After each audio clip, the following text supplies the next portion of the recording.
Эфирде яңалыклар вакыты студияда Алсу Нуриева. Исәнмесез? Бүгенге чыгарылышның төп темалары. Тракторсыз тормыш һәм ике авылны тоташтыра торган юлның сыйфаты. Авылларда халык җыеннары дәвам итә. Анда 3 метр бейеклектә хәзер кар өемнәре бер яхшы гына җитсә, әпәт иртәгә ул юл ябылачак. 872 көн эчендә миллион ярымга кадәр кеше һәлак була. Ленинград шәһәре камалышында исән калган шаһит хатирәләре белән бүлешә. Вы наше настоящее достояние, оставшаяся на сегодняшний день, к сожалению, одна блокадница. Тату һәм бердәм булыйк. Гаилә елы уңаеннан калабызда чаралар дәвам итә. Biz indi barchasına da qatnaşırga tırışabız indi. Eğer iş yol vakini bulsa indi tırışabız. Bizim etiyimiz de onun işini yarata. Әлмәт районында хисап җыелышлары шәһәрдән авылларга күчте. Шундый киңәшмәләрнең берсе яңа Нәдер авыл җирлегендә узды. Авылның үсеше Татнефть компаниясе ярдәме белән мөмкин булды. Социаль учреждениеләр, мәктәп, мәдәният йорты, төзәтелгән балалар бакчасы бар. Әмма биредә дә башка авыллардагы кебек үк шишелмәгән мәсьәләләр шактый. Бу турыда киңәшмәдә дә сүз булды. Бүген авылда 1548 кеше исәпләнә. Теркелмичә яшәүчеләр 150дән артык. 655 хуҗалык исәптә, 30дан артык дача хуҗалыгы бар. Ел дәверендә 81 кеше теркәлгән, 73 кеше пропискадан төшкән. 2023 елда 11 бала дөньяга килгән, 11 кеше вафат булган. Яшәүчеләр арасында 1387 татар, 75 рус һәм башка милләт вәкилләре 86 кеше тәшкил итә. Соңгы елларда башка милләт вәкилләре саны артуы күзәтелә. Әлмәт районында хисап җыелышлары январь уртасында башланды һәм алар тәмамлануга бер атнадан ким вакыт калып бара.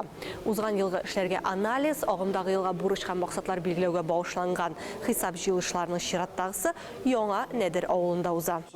Яңа Нәдер авыл җирлеге башлыгы 9 ел ирекле рәвештә халыктан үзара салым җыю системасы уңышлы эшләп килгәнен билгеләп үтте. Узган елда үзара салым акчалары хисабына эшләнелгән эшләр белән уртаклашты. 74 метр тирәнлектә скважина бурылаттык.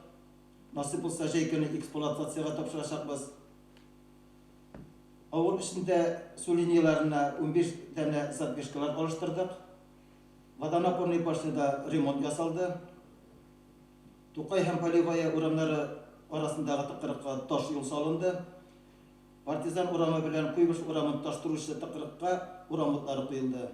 Традиция буенча очрашу барышында халык актуаль һәм борчыган проблемаларын сөйләде. Тәлгат Газизовна кар темасы борчый. Ул үзенең уйлары белән уртаклашты. 300, максимум 400 метр арада. Анда бүген әле сездә килгәндә күргәнсездер. Анда 3 метр бейеклектә хәзер кар өемнәре бер яхшы гына җитсә, әпәт иртәгә ул юл ябылачак. Тәлгат әфәнде Тойсуган яклап юл буена нарат агачлары утыртырга тәкъдим итә. Юлга кар салуын киметтерде юл. Әлмәт районы башкарма комитеты җитәкчесе Айдар Каюмов әлеге идеяны хуплады. Бу мәсьәләне чишүдә килеп туачак кыенлыкларны җиңәргә тырышырбыз диде. Гражданнар шулай ук трактор сатып алу турында сорашты. Авылдагы су һәм яңа Нәдер белән Тихоновканы тоташтыра торган юлның сыйфаты темасын кузгатты. Барлык сорауларны да контрольгә алдылар. Нәкъ 80 ел элек 1944 елның 27 гыйнварында Ленинград шәһәре камалышы өзелә. 872 көнгә сулган блокаданы кичергән кешеләр калабыз төзелеше һәм үсешенә дә өлеш кертә. Бүген калабызда ул елларның бердән-бер тере шаһиты Раиса Чернышова. Аның белән бу тарихи көнне район башлыгы Тимур Нагуманов, шулай ук журналистлар очрашты. Ленинград блокадасы 872 көн дәвам итә. Бу 872 көн эчендә төрле чыганаклар буенча 650 меңнән алып миллион ярымга кадәр кеше һәлак булган. Чагыштыру өчен бүген Казан яки Түбән Новгород калаларында яшәүчеләр саны шушы цифрлар аралыгында. Димәк, фашистлар тулы бер шәһәрне ачлык белән юк иткән дигән сүз. Шулганчы калган Ленинград халкына ярдәм итәрлек бердән-бер юл боз белән капланган Ладога күле була. Тормыш юлы аша Камалашта булган шәһәргә азык-төлек алып киләләр, ә кире кешеләрне алып китәләр. Нәкъ шул юл аша 4 яшьлек Раиса да эвакуацияләнә. Бу вакытта 5 балалы гаиләдән нибары 2 кеше исән калган була. Это уже с годами все стерлось из памяти, конечно. Но все равно я знаю, я еще когда в детдоме была, я все время это... Хәтер күп мизгелләрне сызып атты. Шулай да балалар йортында яшәгәндә искә төшергәнем хәтердә. Мин әниемне уятырга тырышам, эчәргә сорыйм, ә ул җавап бирми. Күрәсең, ул вакытта инде үлгән булгандыр. Будила ее, просила пить, а она не просыпалась.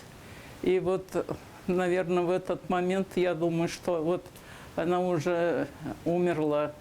Раиса Никаноровна 1937 елның 25 ноябрендә туган. Сугыш башлангачы әти-әнисе Ленинградка туганнар янына күченә. Шунда җирләнеп тә кала. Раисаны апасы белән бергә Ярославль өлкәсе балалар йортына эвакуациялиләр. Туганның барлыгын ул хәтерләми. Ленинград кулинар училищесын тәмамлаган дәвердә аны әнисенең туганнары эзләп таба. Я вообще ничего не помню, что у меня сестра была. Я даже... Катя туганым сүзләренчә, без опам белән икәү калганбыз, безне күршеләр ашатып торган. И вот тетя Катя рассказывала, вы с сестрой остались, вас соседи подкармливали. Кулинар училищесын тәмамлагач, Раиса Никаноровна әлмәткә җибәрелгән биредә төпләнеп кала. Пенсиягә кадәр җәмәгать туклану системасында эшли. Вы наше настоящее достояние. Оставшаяся сегодня, на сегодняшний день, к сожалению, одна блокадница, но вот сегодня юбилей страшной трагедии, точнее большой радости, окончания страшной трагедии, освобождения от блокады Ленинграда. Вот, я вас от всей души хотел поздравить.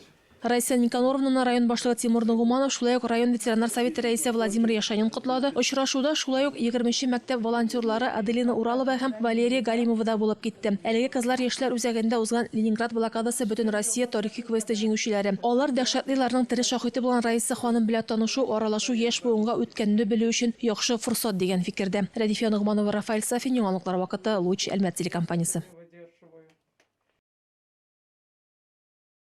Ватанға туғрылық символларының бірсі герой шағыр Муса Жәлил хаманың хәтерләрдән жүйілмас мисалы. Оның тұрмышы хам үлімі білән бір рәттен шиғырлары да әлі дә болса замана буынын тәрбиелі. Узған елларда қолабызның Нефтчі мәдәниет сарайында Жәлил исемендәге 3-ші халықара шиғри музыкаль фестивальның сойлап алу концерті узды. Бұл хақта тулырақ Радифия Нугманова материалында.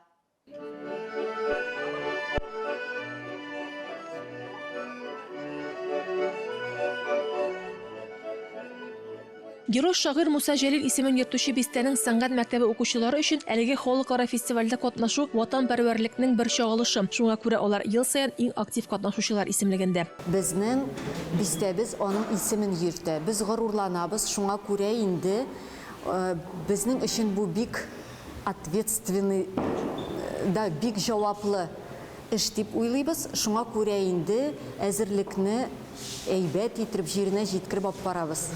Монда бик кызык, мотор, мя шундый әйберләрдә катнашырга. Нефтчі мәдәниет сарай сәхнәсендә төбәгебезнең музыка мәктәпләре укучылары һәм студентлары. Һәркемнең әйтер сүзе, фикере бар. Алар музыка уен кораллары, шигъри юллар аша тамашачы йөрәгенә юл яра.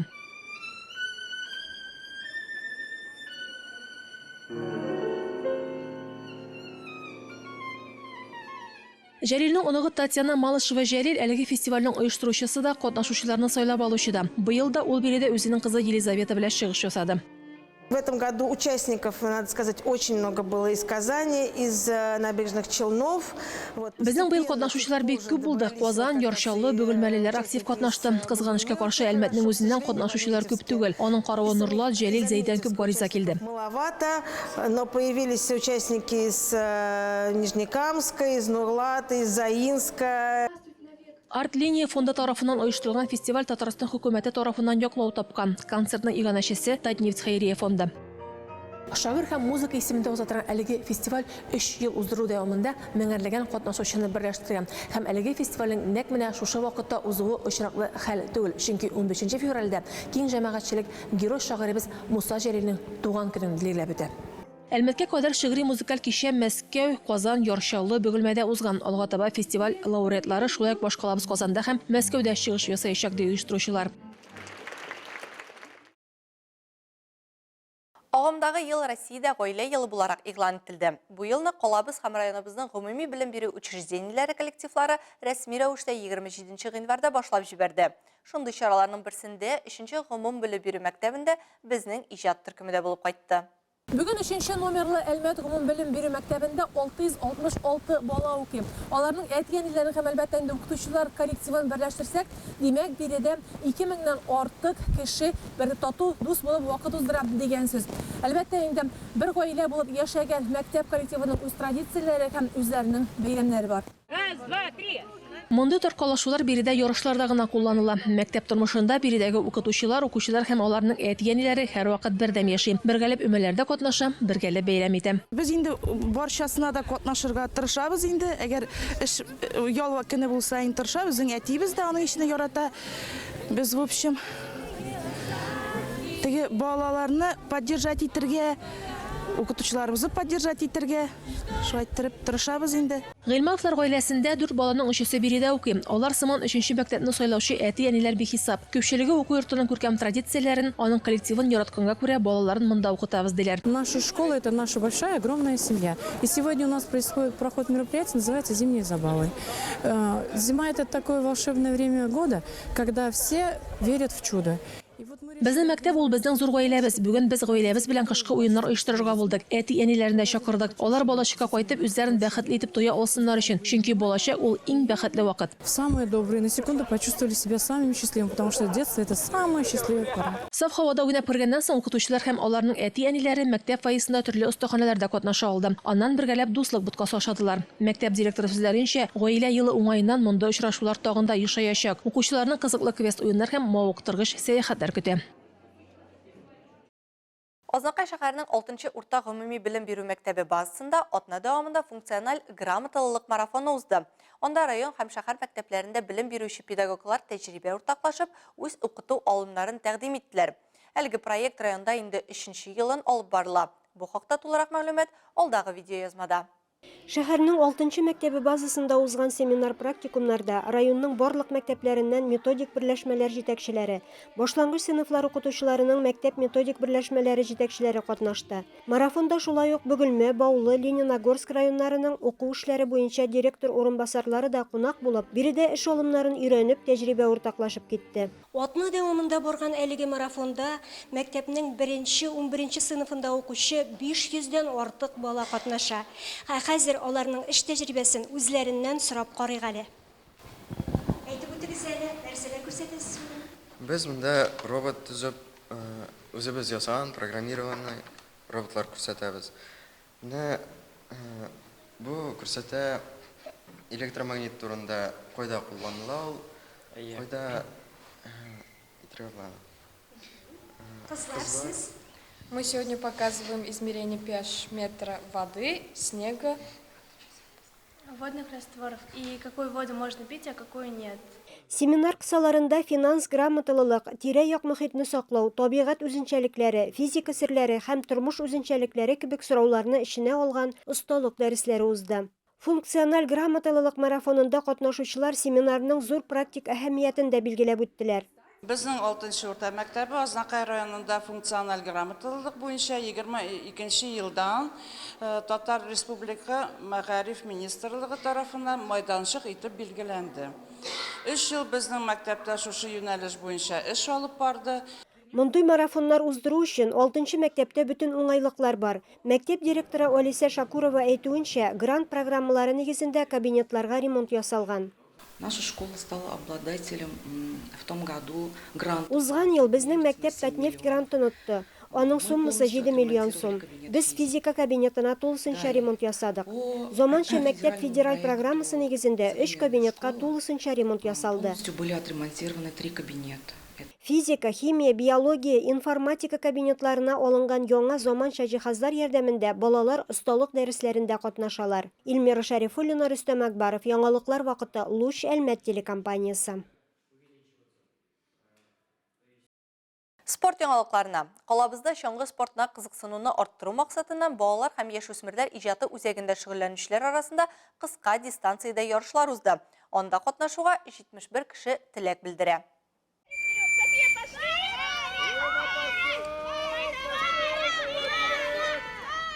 2011, 2012, 2013 һәм 2014, 2015 һәм аннан да бәләкәйрәк әлмәтлеләр арасында узучы супер спринт чоңгыларда кыска дистанцияны узу ир һәм кыз балалар арасында оештырылды. Аларның барысы да балалар һәм яшүсмерләр иҗаты үзәгендә шөгыльләнә.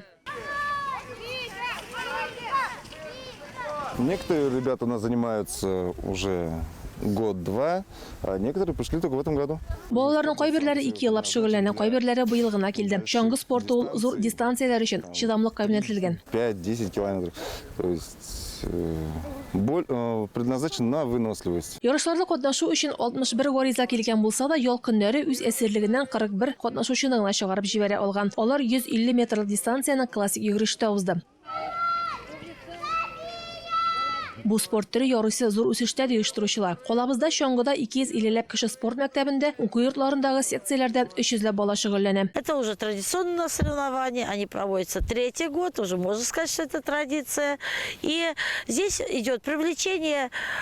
Бу ярышлар 3нче тапкыр уза, шуңа күрә аларның традицион дисәк тә ярый. Аларның максаты балаларны чаңгы спортына тарту. Калабызда уку йортларында да, спорт мәктәбендә дә секцияләр эшли.